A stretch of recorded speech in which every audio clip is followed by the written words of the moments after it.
नमस्कार मैत्रिणी, मी उर्मिला स्वागत करते परत एका नवीन व्हिडिओमध्ये. 36 साईजचं फोर्ट टक्सचं फ्रंट पार्टचं कटिंग मी शेअर केलेलं आहे. हे बॅक पार्टचं कटिंग आहे. तर 1.25 इंचाची गळा रुंदी घेतली, 2.5 इंच शोल्डर आणि अर्धा इंच मार्जिन, असं 4.5 इंचाला मार्किंग केलं.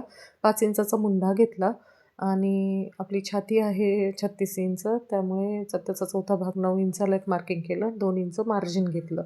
असं मी मार्किंग इथे करून घेतलं. आता खालच्या साईडला कमर आहे आपली 32, त्यामुळे चौथा भाग घेतला 8 इंच, 1 इंच टक्ससाठी मार्जिन आणि मार्जिनसाठी 2 इंच, असं मी मार्किंग करून घेतलं. आणि आता बॅक साईडच्या मुंड्यासाठी मी front part as it is इथं ठेवून घेणार आहे आणि बॅक पार्टच्या मुंड्याचं मी मार्किंग करून घेत आहे. आणि त्यानंतर मी फ्रंटच्या मुंड्याला आकार देऊन घेणार आहे. तर हे बॅक पार्टचं असं मार्किंग करून झालेलं आहे. आणि आता गळ्याचं मार्किंग आपल्याला करायचं आहे. तर 1.25 इंचाची मी गळा रुंदी घेतलेली आहे. 1.25 इंचाची गळा रुंदी आहे. तर आणि गळ्याची खोली आहे 10.5 इंच.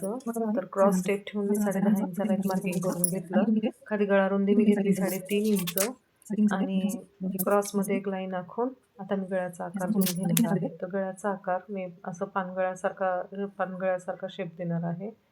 तर हे पाहू शकता तुम्ही. मी स्टिचिंग करताना अजून थोडासा बदल करून घेईन नंतर. आता सध्या मी असं पानगळ्याचा आकार देऊन घेत आहे, सिंपल असा. तर हा आकार देऊन झाल्यानंतर आपलं हे मार्किंग पूर्ण झालेलं आहे. तर याला टक्स कसा घ्यायचा, टक्स कसा घेतात बॅक साईडचा हे मी स्टिचिंगच्या व्हिडिओमध्ये नक्की सांगेन. तर हे आपलं बॅक पार्टचं पण कटिंग पूर्ण झालेलं आहे. तर व्हिडिओ कसा वाटला नक्की सांगा. आता हे मेन फॅब्रिकवरती पण मी याचं कटिंग करून घेते. मेन फॅब्रिकवर ठेवून हे याचं कटिंग करून घेतलेलं आहे. तर असं आपलं फ्रंट बॅक दोन्हीचं कटिंग झालेलं आहे. तर